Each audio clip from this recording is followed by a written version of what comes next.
Movie की शुरुआत में हम देखते हैं कि एक गर्ल्स स्कूल में लड़कियां बस से उतर रही होती है और अपने क्लासरूम में जा रही होती है। वहां पर सारे लड़कियां बहुत ही खेल कूद करके अपने स्कूल में जा रही थी।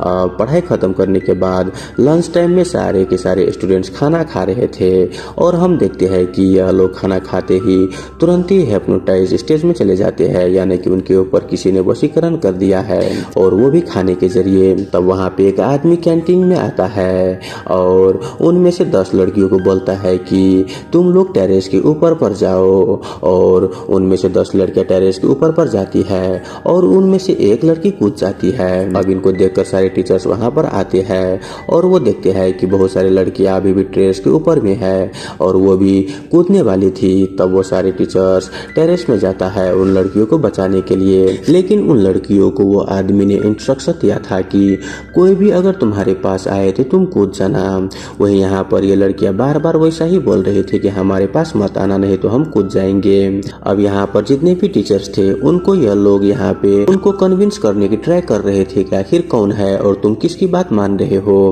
तभी हम देखते हैं कि उनमें से एक सिक्योरिटी गार्ड एक लड़की को बचाने के लिए उसे पकड़ लेता है, लेकिन यहाँ पर सारे के सारे लड़कियां छत से कूद जाती है। अब यहाँ से सीन कट होकर दूसरे सीन में हम अथर्व को देखते हैं जो अपनी बेटी आर्या को अभी तक वो ख्याल रख रहा था।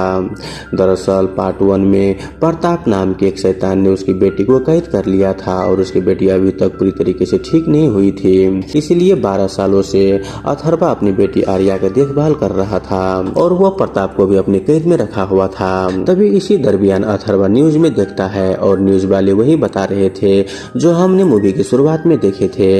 अब यहाँ पर अथर्वा ये सब सुनकर समझ आता है कि इन लोगों के ऊपर भी वशीकरण हुआ है। अब यहाँ पर अथर्वा तुरंत ही प्रताप के पास जाता है जिसका हालत पूरी तरीके से खराब हो चुकी थी।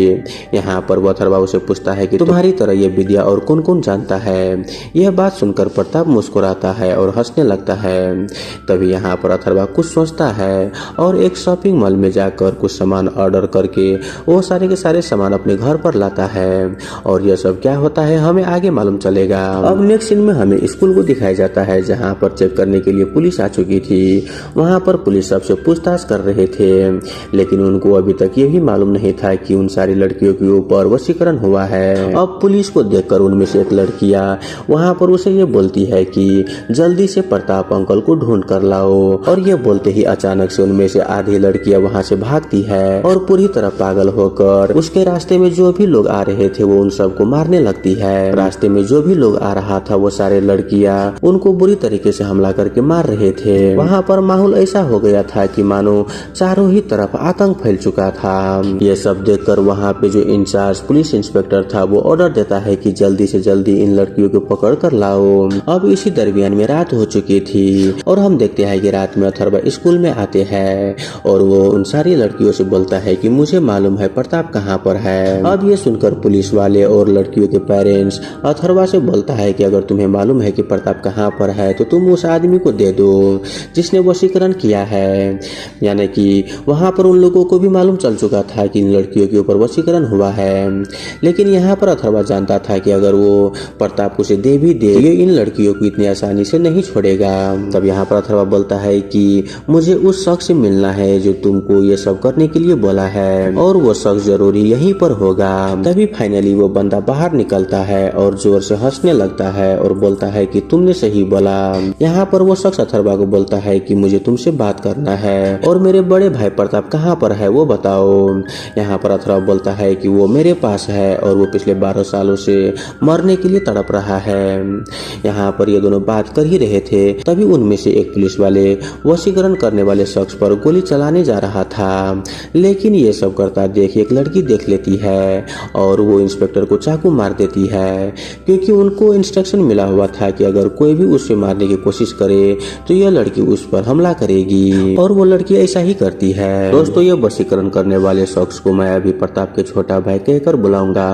तब यहाँ पर प्रताप के छोटा भाई उनमें से एक लड़की को लाता है और बोलता है कि तुम अपना हाथ 3-4 बार काट लो, और वो लड़की ऐसा ही करता है। उसके बाद हम देखते हैं कि पुलिस वाले को गन वो शख्स लेकर एक लड़की को थमा देता है और बोलता है कि तुम सबको यहाँ से बाहर जाने के लिए बोलो, हमें अथर्वा से बात करना है और जो शख्स बाहर नहीं जाएगा तुम उसे मार देना। शुरुआत तुम अपने पेरेंट्स से ही करो। और वो लड़की ऐसा ही करती है, वो सबको बाहर जाने के लिए बोलती है और वो अपने पेरेंट्स को वहीं पर गोली मार देती है। वहीं ये देखकर सभी लोग वहाँ से जल्दी जल्दी भागने लगते हैं। अब वहाँ पर सिर्फ वशीकरण वाले लड़कियां ही बचे हुए थे। तभी यहाँ पर अथर्वा और प्रताप के छोटे भाई बातें करने लगते हैं, लेकिन तभी वहाँ पर एक लड़की को छींक आ जाती है। देखकर प्रताप के छोटे भाई बोलता है कि तुम छींकी क्यों? वो गुस्से में बोलता है कि तुम सांस लेना बंद कर दो। और वो लड़की वैसा ही करती है और कुछ देर छटपटाते हुए वो वहीं पर मर जाती है। और हम जानते हैं कि लोगों को छटपटाते हुए देखना प्रताप के छोटे भाई को बहुत ही अच्छा लगता है। अब यहाँ पर प्रताप के छोटे भाई अथर्वा से बोलता है कि मुझे मेरे भाई प्रताप के पास लेके जाओ, नहीं तो मैं इन सारे लड़कियों को एक एक करके मार दूंगा। तब यहाँ पर अथर्वा बोलता है कि मुझे इससे कोई भी फर्क नहीं पड़ता, मैं इन लड़कियों को जानता तक नहीं हूँ, यहाँ पर मेरा कोई रिश्तेदार भी नहीं है। अगर तुम इसे मारना चाहते हो तो भले ही अपने शौक से मार दो। अगर तुम्हें ऐसा लगता है कि बाहर जाकर मुझे या पेरेंट्स लोग मुझे मार देंगे तो मुझे इससे कोई फर्क नहीं पड़ता, क्योंकि मैं 12 सालों से मरने का इंतजार कर रहा हूँ। और सच में अथर्वा यहाँ पर पूरी तरीके से मरने के लिए रेडी था। ये देखकर प्रताप के छोटा भाई समझ जाता है कि अथर्वा को काबू करना नामुमकिन है। लेकिन यहाँ पर अथर्वा ये बोलता है कि मैं सिर्फ एक ही शर्त पर तुम्हारा बात मानूंगा। अगर तुम मेरी बेटी आर्या जो कि 12 सालों से वशीकरण में है, अगर तुम उसे ठीक कर दोगे तो मैं तुम्हें प्रताप से मिलवा दूंगा। पहले तो वो शख्स रेडी नहीं होता, लेकिन उसके पास कोई दूसरा रास्ता नहीं था, इसीलिए वो मान जाता है। उसके बाद प्रताप के छोटे भाई पुलिस और टीचर से बोलते हैं कि हमारे लिए 2 बसों का इंतजाम करो और हमारा पीछा कोई भी नहीं करेगा। अगर तुम ऐसा करते हो तो अंजाम तुम जानते ही हो कि क्या होने वाला है। तब यहाँ पर स्कूल वाले 2 बसों का अरेंज कर दिया जाता है, जिसमें प्रताप, अथर्वा और वशीकरण वाले सारी लड़कियों बस में बैठकर जाने लगती है। तभी रास्ते में अथर्वा और प्रताप के छोटे भाई एक लड़की को देखता है जो रोड पर लोगों को बहुत ही बेरहमी से मार रही थी। यह देखकर प्रताप के छोटे भाई उसे बस में बैठने के लिए बोलता है, लेकिन वो लड़की उसे बहुत ही अजीब तरीके से देखती है और वो उसके बातों को इग्नोर कर देती है। खैर अब रास्ते के दौरान अथर्वा प्रताप के छोटे भाई से बोलता है कि ये तुम सब क्यों कर रहे हो। तब यहाँ पर प्रताप के छोटे भाई बोलता है कि पिछले 6 सालों से प्रताप के छोटे भाई और ज्यादा सिद्धि सीखने के लिए एक जगह पर जाया करता था। वही उसके भाई प्रताप भी हर 2 सालों में वहाँ पर जाया करता था और वो दोनों एक दूसरे से भेंट लिया भी करते थे। लेकिन पिछले 6 सालों से प्रताप वहाँ पर एक बार भी नहीं गया, जिससे कि उसे कुछ डाउट हुआ कि कुछ तो गड़बड़ है। इसीलिए वो अपने भाई को ढूंढने लगा। और यहाँ पर एक बात था कि प्रताप के छोटे भाई प्रताप से और एक ज्ञान सीखना चाहता था जो कि सिर्फ प्रताप को ही मालूम था। इसीलिए वो प्रताप को ढूंढने के लिए ऐसा कदम उठाया। खैर अब यहाँ पर ये लोग अथर्वा के घर पहुँच जाते हैं और सबसे पहले अथर्वा प्रताप के छोटे भाई से बोलता है कि तुम मेरी बेटी को ठीक करो।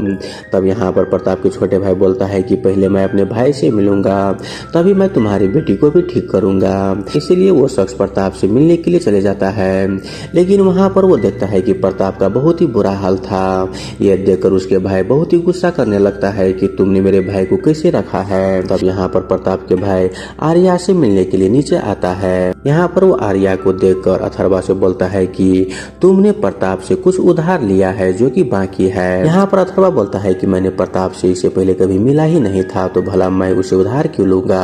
लेकिन वहाँ पर प्रताप के भाई बोलता है कि प्रताप का तुम पर कुछ उधार बाकी है।